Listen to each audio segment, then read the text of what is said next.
Hoje nós vamos estudar o capítulo 40 de Gênesis. Abra sua Bíblia em Gênesis, capítulo 40.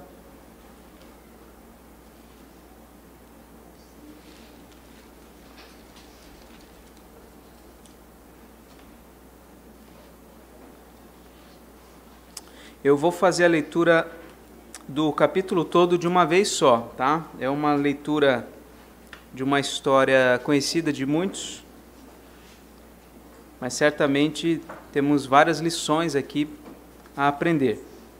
Vamos ler então, com bastante atenção, o texto de Gênesis, capítulo 40, José na prisão.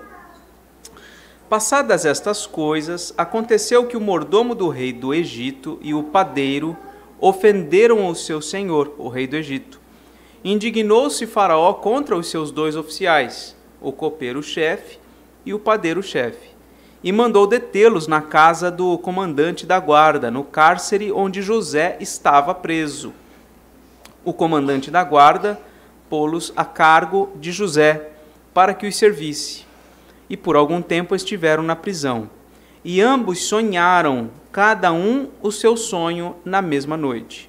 Cada sonho com a sua própria significação. O copeiro e o padeiro do rei do Egito, que se achavam encarcerados. Vindo José pela manhã, viu-os e eis que estavam turbados. E então perguntou aos oficiais de Faraó, que com ele estavam no cárcere da casa do seu senhor: por que tendes hoje triste o semblante? Eles responderam: tivemos um sonho, e não há quem o possa interpretar. Disse-lhes José: porventura não pertencem a Deus as interpretações? Contai-me o sonho. Então o copeiro-chefe contou o seu sonho a José, e lhe disse: em meu sonho havia uma videira perante mim, e na videira 3 ramos. Ao brotar a vide, havia flores, e seus cachos produziam uvas maduras. O copo de Faraó estava na minha mão. Tomei as uvas e as espremi no copo de Faraó e o dei na própria mão de Faraó. Então lhe disse José: esta é a sua interpretação. Os 3 ramos são 3 dias. Dentro ainda de 3 dias, Faraó te reabilitará e te reintegrará no teu cargo, e tu lhe darás o copo na própria mão dele, segundo o costume antigo, quando lhe eras copeiro. Porém, lembra-te de mim quando tudo te ocorrer bem, e rogo-te que sejas bondoso para comigo, e faças menção de mim a Faraó, e me faças sair desta casa. Porque de fato fui roubado da terra dos hebreus, e aqui nada fiz para que me pusessem nesta masmorra.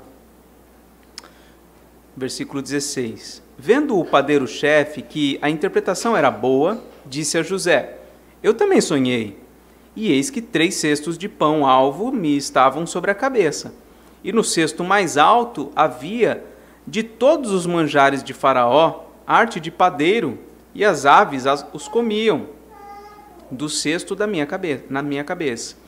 Então lhe disse José: a interpretação é esta: os 3 cestos são 3 dias. Dentro ainda de 3 dias, Faraó te tirará fora a cabeça e te pendurará num madeiro, e as aves te comerão as carnes. No 3º dia, que era aniversário de nascimento de Faraó, deu este um banquete a todos os seus servos. E no meio destes, reabilitou o copeiro-chefe e condenou o padeiro-chefe. Ao copeiro-chefe reintegrou no seu cargo, no qual dava o copo na mão de Faraó. Mas ao padeiro-chefe enforcou-o, como José havia interpretado. O copeiro-chefe, todavia, não se lembrou de José, porém dele se esqueceu. Quero refletir com os irmãos aqui em algumas questões que emergem aqui deste capítulo, né? A primeira questão que nós vamos ver é se Deus... Ainda não precisa passar, Mateus, eu só vou... se bem que eu coloquei as perguntas, pode colocar. Primeira pergunta é se Deus ainda fala por meio de sonhos. Muitas vezes a gente tem essa dúvida, né? Segunda, quem é que decide quem vive ou morre? Nessa história foi Faraó que no final das contas, tomou essa decisão, mas quem é que realmente rege essa situação? Terceiro, o quanto podemos confiar nas pessoas? E quarto, o que Deus está fazendo quando nós estamos em apuros? O que Deus está fazendo quando a gente nem sabe o que Ele está fazendo, né? Bom, vamos à primeira pergunta então. Deus ainda fala por meio de sonhos? É muito comum no nosso dia a dia, no contato com pessoas de diversas linhas teológicas, evangélicas, essa ideia dos sonhos, né? Muitas pessoas valorizam muito os sonhos e acreditam que todo sonho é de alguma forma uma revelação de Deus e procuram buscar significados, interpretações para aquilo que se sonhou, buscando com a pressuposição, né, de que aqueles sonhos realmente dizem respeito a algo por vir, a algo por acontecer, não é? Então é muito comum no nosso dia a dia. Mas será que Deus ainda fala por meio de sonhos? Então, algumas coisas para a gente pensar. Deus realmente se revelou por meio de sonhos na Escritura Sagrada, né? Nós vemos isso em Números capítulo 12, versículo 6. Os textos que eu for colocando, se você quiser ir abrindo, fique à vontade. Em Números 12, 6, diz assim: ouvi agora as minhas palavras. Se entre vós há profeta, eu, o Senhor, em visão, a ele me faço conhecer, ou falo com ele em sonhos. Então, de fato, Deus se revelava por meio de sonhos. Mas a gente vê isso como algo raro e muito específico. Não era todo mundo que tinha sonhos revelados por Deus. E também não era o tempo todo. Deus falava com os seus profetas, como está sendo colocado nesse verso, e pontualmente, quando de fato havia algo importante a ser comunicado, não só ao profeta, mas ao povo em geral. Outra coisa, nós não vemos em nenhum ponto da Escritura profetas anunciando interpretações de sonhos aleatoriamente sobre questões do cotidiano. Esse caso aqui é muito pontual, é muito específico, e a gente sabe que tem um propósito, né, dentro do plano de Deus na vida de José. Então, a gente não vê algo cotidiano, no diário, acontecendo sempre, pessoas buscando o profeta para saber a interpretação sobre com quem deve se casar, onde deve trabalhar, para onde deve se mudar e coisas assim, que são as coisas que nos despertam curiosidades, a gente quer saber, né? Muito pelo contrário, a gente vê vários momentos da Escritura Sagrada, o povo de Deus sendo impedido pela lei de Deus de buscar conhecer o futuro. Os prognosticadores, os feiticeiros, os adivinhos, esse pessoal todo aí, Deus afastou, os médiums, né, e todo esse pessoal aí, Deus afastou, né, não tinha nada a ver com o povo de Deus. Então a gente não vê isso acontecendo o tempo todo, né? Outra coisa é que sonhos sempre foram dados para cumprir propósitos divinos, para a redenção do seu povo. Quando um profeta tinha um sonho, que era uma revelação de Deus, era uma visão da parte de Deus, aquilo de alguma maneira tinha a ver com o propósito redentor de Deus. Aqui é um caso específico que diz respeito a dois homens ali que nem eram servos de Deus. Então esse é um caso muito particular. Muita gente se baseia num texto como esse, de fato, para ficar buscando interpretações dos seus sonhos. Mas, de modo algum, a Bíblia autoriza isso. A gente ficar buscando interpretação de sonhos. De modo nenhum. Esse é um caso muito pontual. E o propósito disso estar acontecendo aqui, repito, é trabalhar na vida de José. Porque ele vai ser, entre aspas, o redentor do povo de Deus. Deus está, por meio de toda essa circunstância adversa, formando o seu caráter, como a gente vai falar um pouquinho mais sobre isso. Então, não tem porquê os servos de Deus ficarem buscando interpretação de sonhos. Os sonhos sempre vieram pontualmente para revelar algo a respeito da redenção, a respeito da salvação que Deus providenciaria. Mais uma coisa importante para a gente pensar: tem muitos textos que previnem o povo de Deus quanto a pessoas que dizem ter sonhado. Muitos, são vários, eu coloquei aqui vários textos. Por exemplo, se você quiser ir abrindo, eu vou mencionar esses textos aqui. Deuteronômio 13, versículo 1 a 5, diz assim: quando o profeta ou sonhador se levantar no meio de ti, te anunciar um sinal, prodígio, e suceder tal sinal ou prodígio que te houver falado, e disser: vamos a outros deuses que não conheceste, sirvamo-los, não ouvirás as palavras desse profeta ou sonhador, porque o Senhor nosso Deus vos prova para saber se amais o Senhor vosso Deus de todo o vosso coração e de toda a vossa alma. E assim por diante. Eu não vou ler todo o texto, mas o contexto é esse. Como se provava a veracidade de um profeta? Quando aquilo que ele dizia se cumpria. Só que aqui Deus está advertindo: se alguém falar uma coisa e isso que ele disser se comprovar, fique atento, ainda tem mais uma coisa para você checar. Você tem que verificar para onde esse profeta está te chamando. Se é para idolatria, se é para um modo de vida que desagrada a Deus, sai dessa, porque Deus está provando você. Deus está colocando você à prova ao fazer com que aquilo que o falso profeta disse acontecesse. Então, é um texto para nos alertar. Jeremias 23, 25 em diante, ele diz assim: tenho ouvido o que dizem aqueles profetas, proclamando mentiras em meu nome, dizendo: sonhei, sonhei. Até quando sucederá isso no coração dos profetas, que proclamam mentiras, que proclamam só um engano do próprio coração? E tem muito disso, né? As pessoas falam: não, isso aqui vem do coração. Olha o que a palavra de Deus está dizendo. Quando vem do próprio coração, isso é mentira, isso é engano, não é verdadeiro. Versículo 27, os quais cuidam em fazer que o meu povo se esqueça do meu nome pelos seus sonhos, que cada um conta ao seu companheiro. Versículo 28, o profeta que tem sonho, conte-o como apenas sonho, mas aquele em quem está a minha palavra, fale a minha palavra com verdade. E aí por diante ele segue a sua profecia a respeito disso. Uma profecia pesada contra aqueles que sonham e ficam falando que isso foi Deus quem disse. Né? Jeremias 29, 8 e 9. Porque assim diz o Senhor dos Exércitos, o Deus de Israel: não vos enganem os vossos profetas que estão no meio de vós, nem os vossos adivinhos, nem deis ouvidos aos vossos sonhadores. Olha só, que sempre sonham segundo o vosso desejo. É interessante que geralmente, quando alguém vem trazer uma nova revelação, entre aspas, sempre é algo que meio que se harmoniza com aquilo que a gente deseja.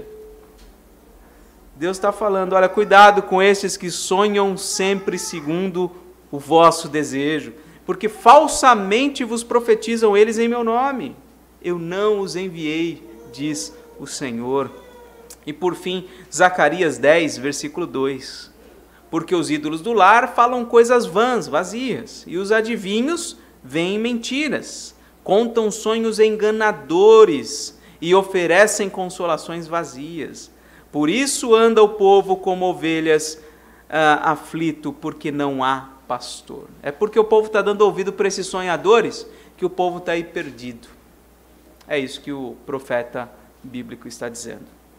Então, no Antigo Testamento há muitos textos assim, nos advertindo, nos chamando a atenção para a gente tomar cuidado com quem sonha e fala que esse sonho vem da parte de Deus. São mais abundantes esses textos do que os textos que dizem que um determinado profeta sonhou e falou de verdade em nome de Deus. Mais uma coisa para a gente refletir sobre os sonhos. Irmãos, no Novo Testamento, todas as palavras, pelo menos na minha pesquisa, todas as vezes que ocorre a palavra sonho ou sonhos, sempre tem a ver com Jesus. A gente vê isso em Mateus 1:20, quando fala ali que o anjo apareceu em sonho a José, falando sobre Maria, que haveria de conceber, etc. Em Mateus 2, 12 a 13, novamente, no mesmo contexto do nascimento de Jesus, diz assim: sendo por divina advertência prevenidos em sonho para não voltarem à presença de Herodes. Lembra daquele episódio que os pastores, eles vão, e aí Herodes fala: olha, me avisa quando vocês souberam onde ele está. E aí eles têm um sonho advertindo para eles não voltarem até Herodes, mas irem por um outro caminho. Em Mateus 2,19, tendo Herodes morrido, eis que um anjo do Senhor apareceu em sonho a José no Egito e falou com ele. Então, José e Maria fugiram para o Egito. Quando eles estão lá, em sonho, o Senhor conduz ele para ele retornar para Jerusalém, porque Herodes já tinha morrido. E por fim, em Mateus 27,19, o episódio em que Pilatos está ali, é o julgamento de Jesus. E diz assim o texto: estando ele no tribunal, sua mulher mandou dizer-lhe a Pilatos, a mulher de Pilatos mandou dizer para ele: não te envolvas com esse justo, porque hoje em sonho muito sofri por seu respeito. Então, todas as vezes que fala de sonho no Novo Testamento, é algo relacionado a Jesus. E nem são novas revelações assim especiais, são encaminhamentos, para se identificar quem é aquele homem. Porque esse sempre foi o foco das profecias, apontar para Jesus. Então faz sentido que os sonhos que se apresentam no Novo Testamento sejam também relacionados a Jesus. E agora, por fim, ainda nesse primeiro ponto, temos aqui o texto de Hebreus 1, versículo 1 e 2, em que Deus fala o seguinte: havendo Deus outrora, no passado, falado muitas vezes e de muitas maneiras, inclusive por sonhos, aos pais pelos profetas, nestes últimos dias nos falou pelo Filho, a quem constituiu herdeiro de todas as coisas. Então, a revelação mais recente e mais plena de Deus veio por meio do seu Filho. Essa é a última, a notícia mais fresquinha, mais quentinha, a notícia de última hora, um breaking news mais importante do que o breaking news da CNN, é essa: Jesus Cristo veio e ele revelou plenamente a vontade de Deus e como o homem pode ser salvo. Então não tem porquê o povo de Deus hoje ficar tão interessado em sonhos, porque a revelação de Deus já está completa, nós já temos aquilo que nós precisamos saber da parte de Deus, ok? Segunda questão para a gente pensar em cima desse texto é: quem é que decide quem vive ou morre? Porque a gente vê aqui que no final das contas, Faraó de fato decidiu: um vai morrer, o outro vai viver. Mas antes que isso acontecesse, o próprio Deus conduziu essa história, conduziu a mente daqueles dois homens, o padeiro e o copeiro, para que eles pudessem ter um sonho que de fato tivesse aderência com a realidade que aconteceria dali 3 dias. E também moveu, obviamente, José a interpretar este sonho, né? Então, quem de fato decide quem vive ou morre é Deus, né? A primeira coisa aqui para a gente pensar é que Deus é o Senhor. A gente usa talvez a palavra Senhor de um modo muito corriqueiro e a gente perde de vista o peso dessa palavra, né?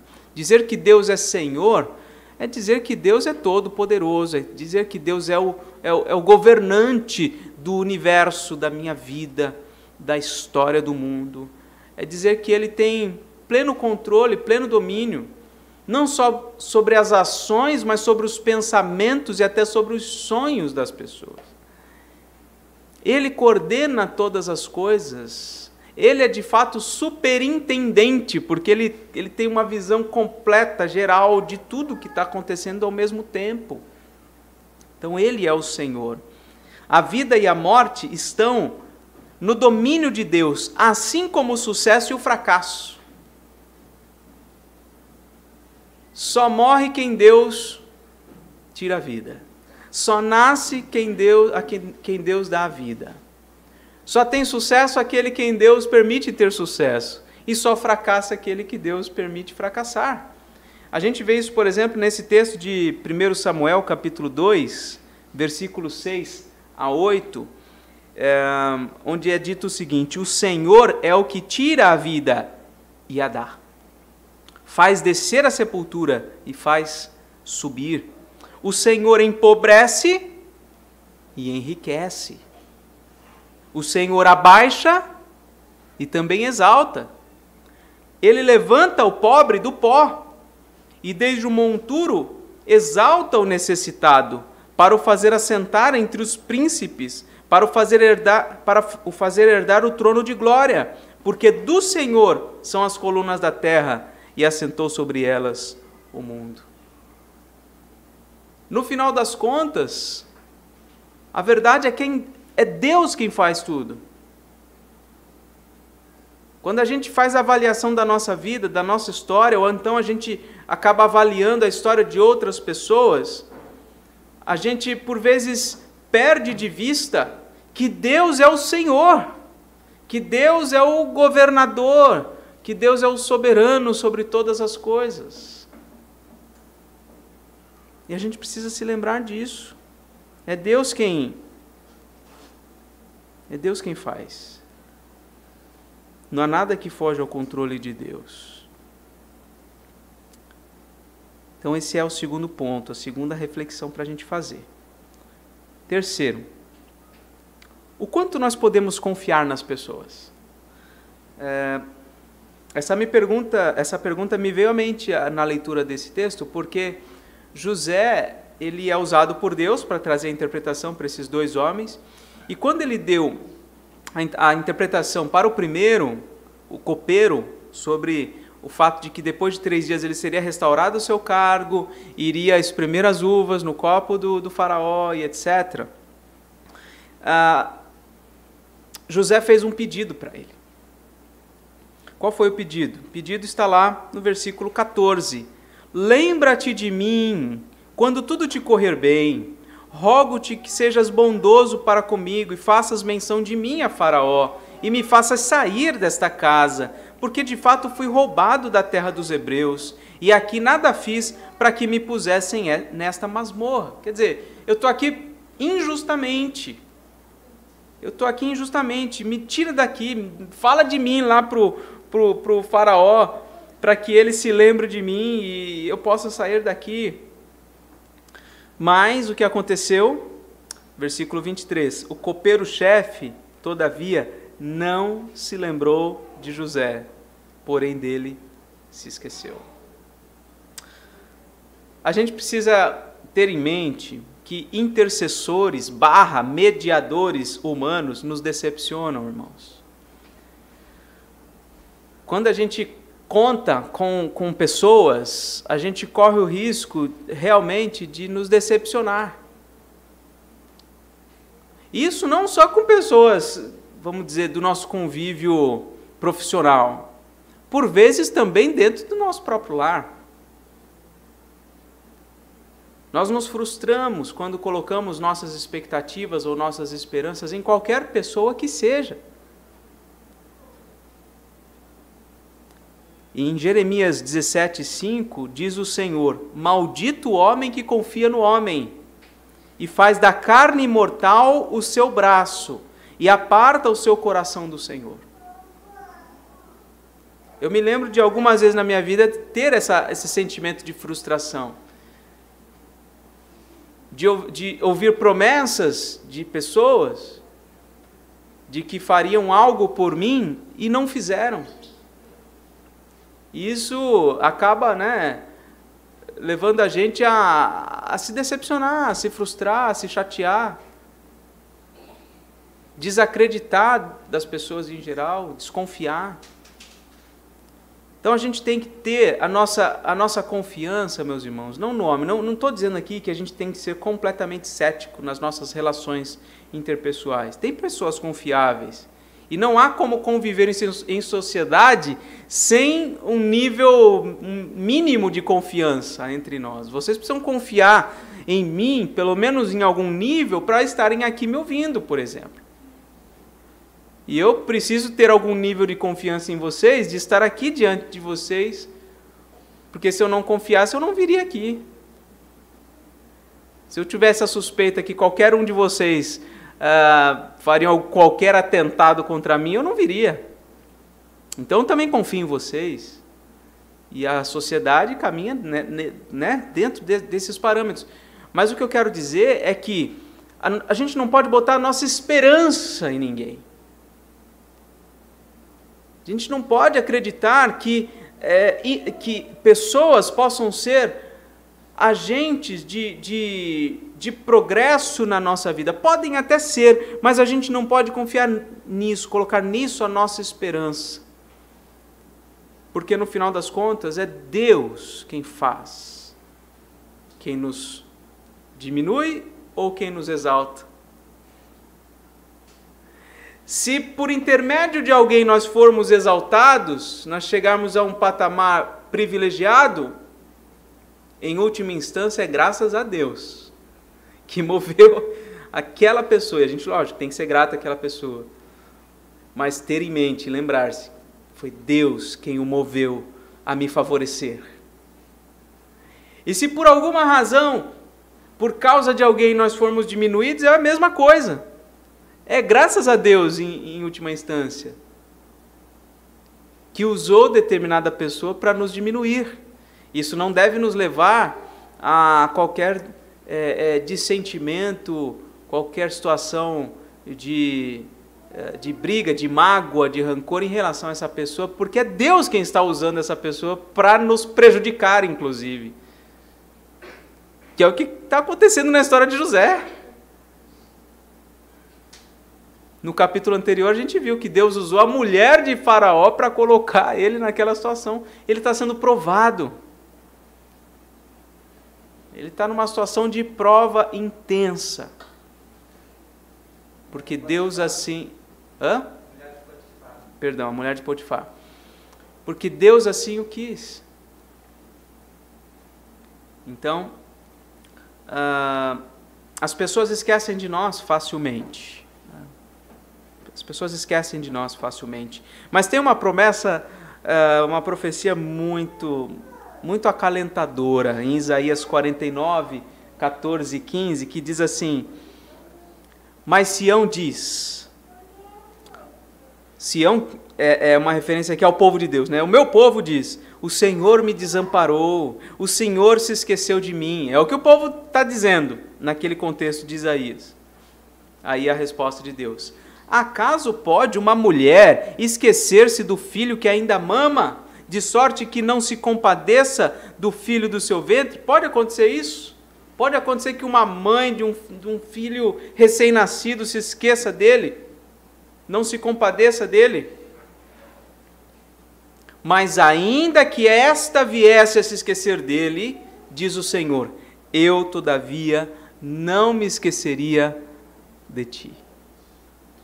Que profecia maravilhosa. E a gente precisa se lembrar disso. As pessoas podem esquecer de nós. As pessoas podem nos decepcionar. Mas Deus nunca vai nos esquecer. Deus está sempre atento às nossas necessidades. E Ele está conduzindo a história da nossa vida, passo a passo, instante após instante, para trabalhar no nosso caráter, para transformar a nossa vida, assim como Ele está fazendo nessa história com José. Quarta e última questão para a gente pensar. O que Deus está fazendo quando nós estamos em apuros? José está em apuros aqui. Ele diz no versículo 15 que ele está numa masmorra. Imagina, masmorra é uma situação assim, um ambiente completamente assim, desajustado para a habitação humana. A masmorra é um lugar úmido, um lugar desconfortável, um lugar com pouca iluminação, um lugar, enfim, que não tem todo o aparato necessário para higiene, nada disso. Ele está numa masmorra. Eu creio que nenhum de nós até hoje passou nenhuma noite numa masmorra. Mas por vezes a gente se sente assim. Em determinadas situações a gente se sente como se estivéssemos numa masmorra, uma situação de apuros, de sofrimento. Mas, irmãos, todo o sofrimento e injustiça que José passou não o afastou de Deus. Como é que a gente lida com essas situações? Quando nossos planos não saem como esperado, nós esquecemos de Deus e tentamos resolver as coisas por nós mesmos? Eu estou citando aqui uma reflexão do reverendo Emílio Garofalo.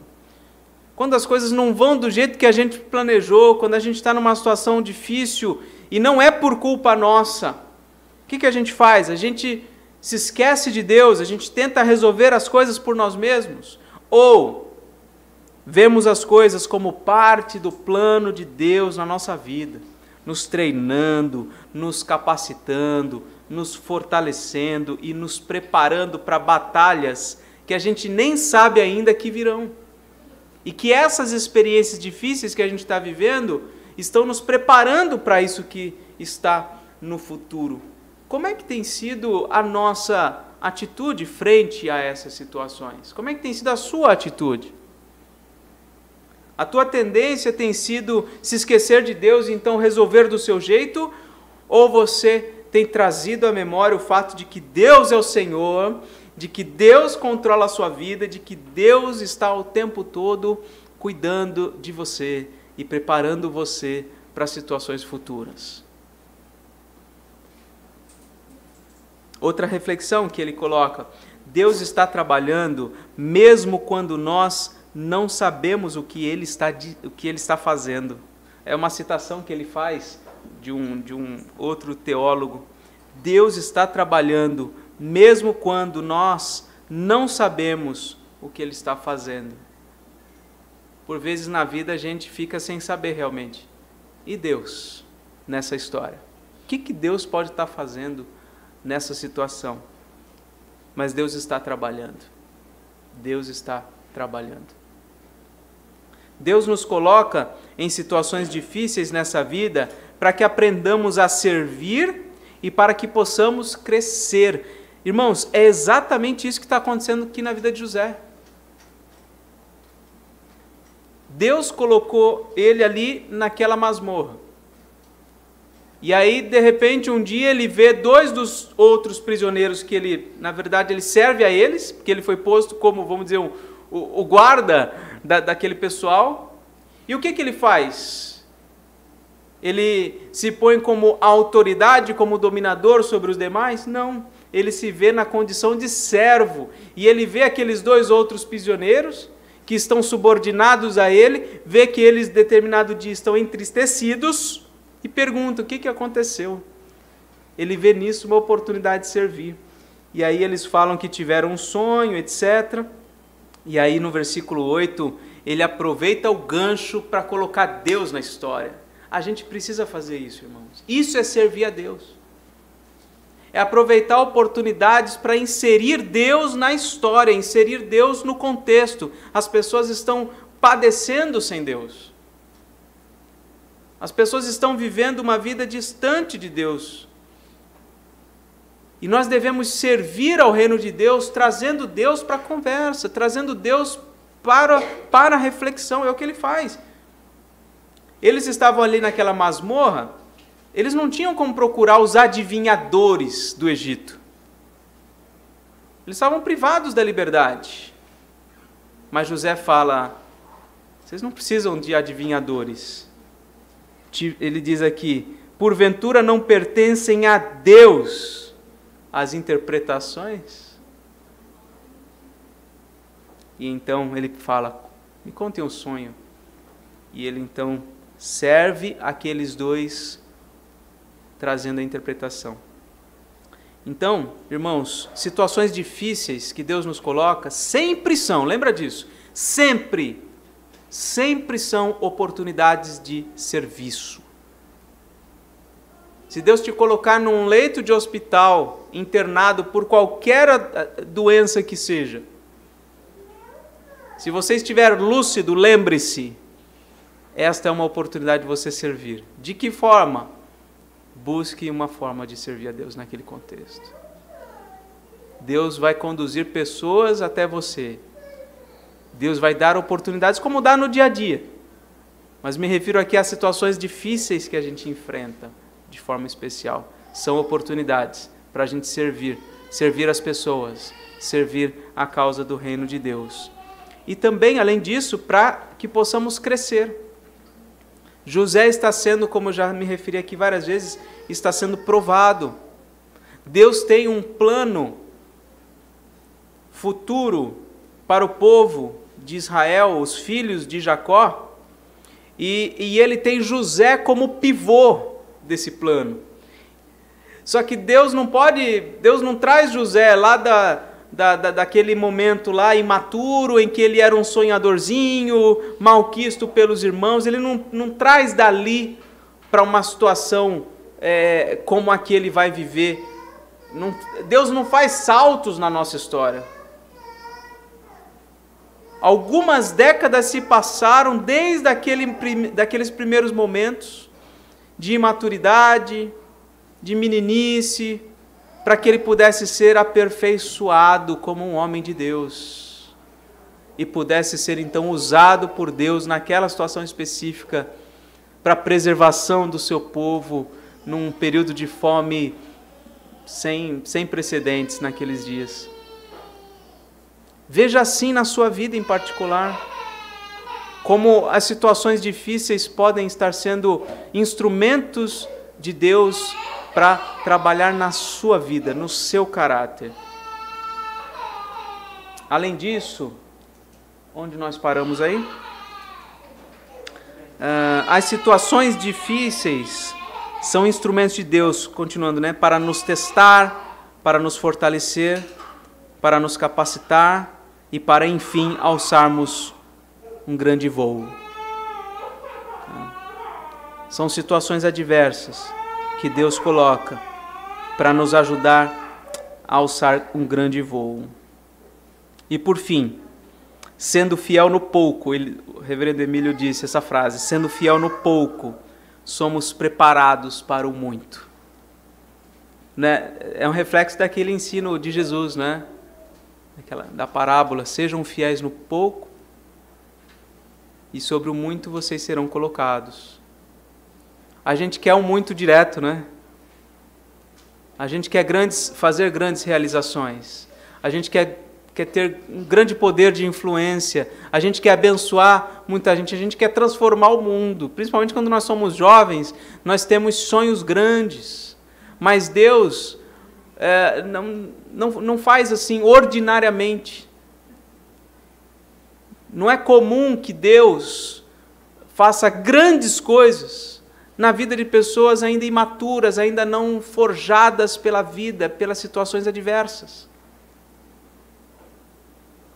Não é comum Deus fazer isso. Então nós somos chamados a sermos fiéis no pouco. Talvez a situação que você e eu estejamos vivendo seja, aos nossos olhos, pouco. É pouco que eu tenho, é pouco o que eu faço. Mas é nesse pouco que nós devemos ser fiéis a Deus. É nesse pouco, é nessas pequenas coisas. Tem uma profecia bíblica que diz assim, não desprezem os humildes começos. Não despreza.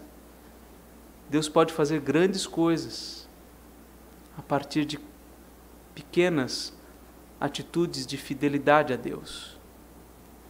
Para a gente encerrar, 3 aplicações. Primeira, não importa onde Deus nos colocar e o que Ele nos der para fazer, façamos fielmente a sua vontade. Estamos às portas aqui da organização da congregação em uma igreja. Irmãos serão eleitos presbíteros, irmãos serão eleitos diáconos, meus queridos que eventualmente serão eleitos e serão empossados, façam fielmente o que Deus colocar para fazer. Pode ser pouco no início, pode ser muito simples, mas seja fiel no pouco, seja fiel. Irmãos e irmãs em geral, há muito trabalho a ser feito nesta igreja em particular. Lógico, no reino de Deus, digo no âmbito, né, global, muito mais, né? Mas digo aqui no nosso particular, no nosso dia a dia, há muitas frentes de trabalho. Precisamos de grupos de mulheres, de grupos de homens, de grupos de jovens, precisamos nos aperfeiçoar na evangelização, no discipulado, há muitas frentes de trabalho a serem desenvolvidas, muitas. Igreja não é feita só de culto, escola dominical, estudo bíblico. Tem mais a ser feito no dia a dia da nossa vida, como famílias, como indivíduos, mas também como igreja, no dia a dia. Então, precisamos ser fiéis no pouco que Deus colocar nas nossas mãos para fazer. Segundo, olhemos, irmãos, para as marcas que ficaram em nossa história e as marcas que ainda surgirão na nossa vida, como tendo sido forjadas por Deus, a fim de nos capacitar e fortalecer para o serviço do seu reino. Então você vê marcas na sua vida, talvez algumas cicatrizes, talvez algumas ainda não muito bem cicatrizadas. Veja em cada uma dessas coisas que Deus está forjando você, Deus está capacitando, fortalecendo, trabalhando em você, para usar você, para te aperfeiçoar.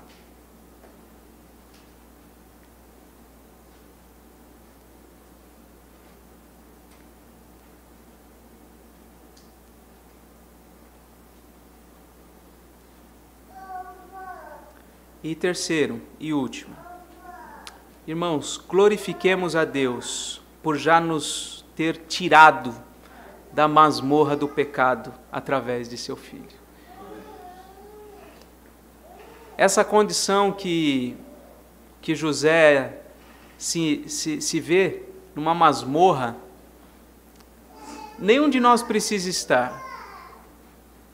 Se Deus nos colocar, Ele certamente nos dará condições de perseverar mesmo nisso.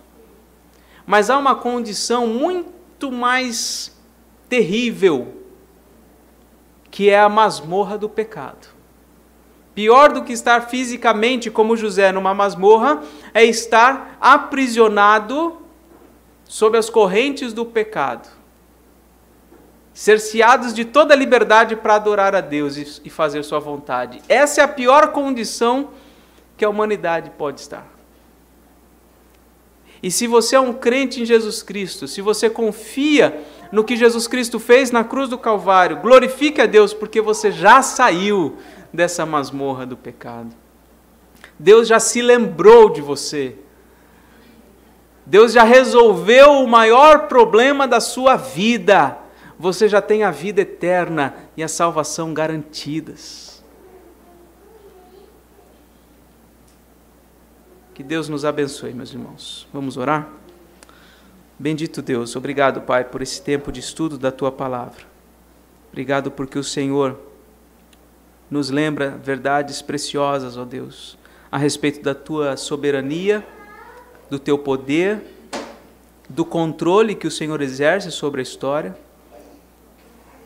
da ação do Senhor na nossa vida quando passamos por situações adversas, nos aperfeiçoando, nos capacitando. Obrigado por nos lembrar disso. E o nosso pedido, Pai, é que o Senhor nos ajude a nos mantermos fiéis, mesmo em meio a situações como essa, como José se manteve fiel.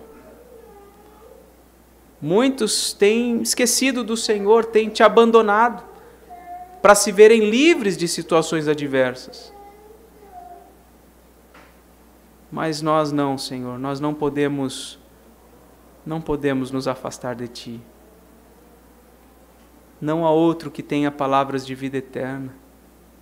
Para onde nós iremos? Ó Deus bendito, que nas situações assim da vida, nas masmorras, que nós por vezes entraremos e ficaremos por tempos ali, nós possamos ver nisso oportunidades de serviço, de crescimento, possamos ver nisso a Tua boa mão, nos usando e nos aperfeiçoando. Obrigado, Senhor, sobretudo pela obra de Jesus Cristo, pela liberdade que Ele nos trouxe, de podermos livremente Te adorar, de termos os nossos pecados perdoados, de termos, ó Deus, a nossa vida santificada. Obrigado, Senhor. Louvado seja o Teu nome. Oramos em nome de Jesus. Amém.